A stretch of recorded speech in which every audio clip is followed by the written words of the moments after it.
Hi, this is Laura and welcome to the channel. Well, today we're going to be talking about likability, and I'm going to give you 5 simple things that you can change that will pay out big dividends. This is Smart Women, Smart Conversation. I hope you'll like, click, and subscribe, a place where we grab a cup of coffee a couple times a week and talk about the issues that affect us as we get older and a lot wiser. So, likability.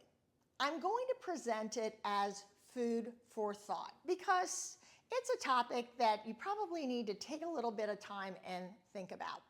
Of course, most of us would like to be considered likable, right? Because with that comes opportunities and invitations and acquaintances and being included.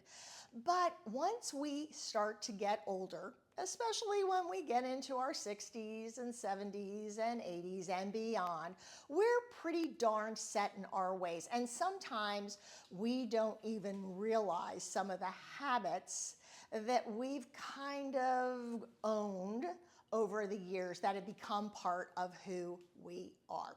Well, I had something funny happen the other day that I thought I'd share because it really ties into this. So my kids all live, I have three children, a daughter and 2 boys, and they all live within 15 miles of me. And the 2 youngest boys are not married. My daughter is married but does not have any children yet. So I see a fair amount of my kids. But honestly, it's usually me organizing a cookout, come over to the house, let's meet somewhere for dinner. So I took off Monday from work, and on Sunday I got a text from my youngest saying, "Hey Mom, since you're off tomorrow, would you like to go out to lunch with me?" Well, yes, I was thrilled, but I had planned my whole day. Just running errands, getting my hair done, things that I never get to do during the week anymore. But I said sure. I stopped what I was doing, I rearranged my schedule, and I went out to lunch with my son. I never let on that I had a lot of other things that I had planned to do that day. They could all wait. I wanted him to know how thrilled I was that he thought to invite me to lunch. And we had a wonderful lunch and talked and caught up. And you know, if you have more than one child, it's not that often that you get to spend alone time with one child really talking without the others being there or being around or being part of the conversation. So it ties into this conversation about likability and getting stuck in our ways, because often we get so used to doing what we want to do when we want to do it that we come across as closed off, not interested, maybe not likable. So here are 5 easy steps, and I think about them all the time because these are things that just happen in the normal course of life. Number 1, say yes to invitations. Whenever possible, when you get an invitation, RSVP. Force yourself out of the house, force yourself into new situations. If someone calls you and says, "Hey, would you like to join me? I'm going to the rec center," or "I'm going to a program at the museum or the library," say yes. Even though your initial reaction is, "Oh, I'd rather stay home and read a book or crochet or work on my quilt," say yes. And don't be like me, and I think we're all like this, when the day comes and you know you've got somewhere to be at 4 o'clock, you wake up in the morning and you start making excuses for why it just won't work today. You don't feel up to it, you're just not in the mood, maybe you're a little nervous about the event because you don't think you'll know many people.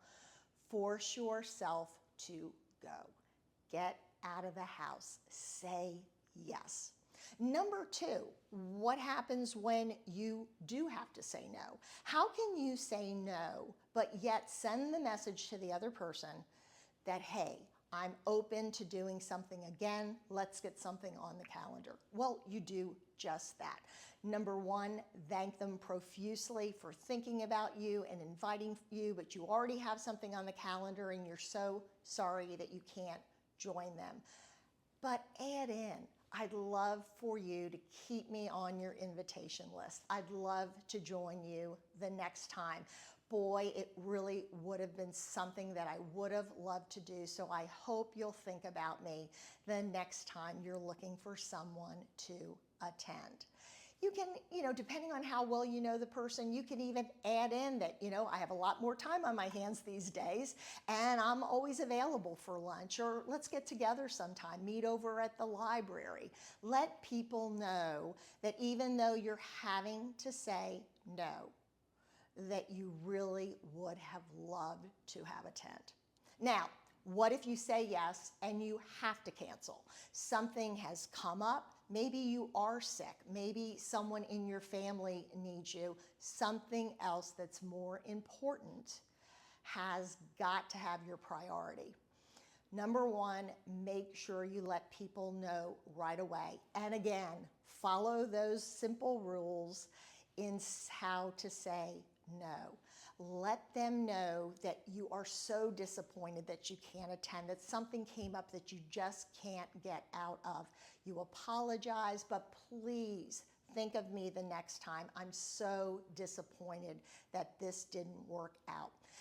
If you're canceling something that's on the calendar between you and another person, let's say it was just a lunch with someone you hadn't seen in a while, or grabbing a cup of coffee, and you have to cancel. Make sure that you're the person who then reaches out again quickly to get something else on the calendar. I'm so sorry that I have to cancel at the last minute. A doctor's appointment came up. What does your calendar look like in 2 weeks? I'd love to get back on your schedule. I think it's incumbent that the person that cancels reaches out again right away, maybe immediately as part of your cancellation, because you want the person to know that you truly were looking forward to being with them, because ultimately you want them to invite you again. You want to see them again in the future. Don't be afraid. Number 4, don't be afraid to ask questions of other people. Often when we're chatting with someone, there's a great opportunity to find out a little more, especially once we're retired and we're talking to someone who's maybe newly retired, maybe they've been retired for a while, maybe it's someone new who we just met. Find out what they do with themselves. What does their schedule look like? I'm spending Thursday at the library. They're having a lecture on XYZ book. Have you ever participated in any of the library programs? Most people will either say yes or no, I never thought about it. Or they might say, I sure haven't, but I've attended a museum event over in XYZ town. Have you ever done that? It's keeping the conversation going. It's this open-ended series of questions that possibly lead to some other connection. Maybe if not today, maybe not next week, but maybe in a month or 2. You want to put yourself on people's radar. And when that invitation comes through, when you're asked to attend, when you're asked, could I meet up with you there? You want to be prepared to say yes if your schedule allows.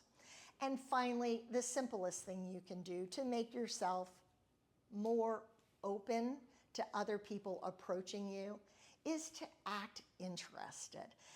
I've seen so many people shut down another person when they said, hey, have you ever been to this, in this area, the rodeo is a big deal. Have you ever been to the rodeo? No, don't like the rodeo. Well, okay. What does the person say to that? You always want to act interested. No, I've never been to the rodeo.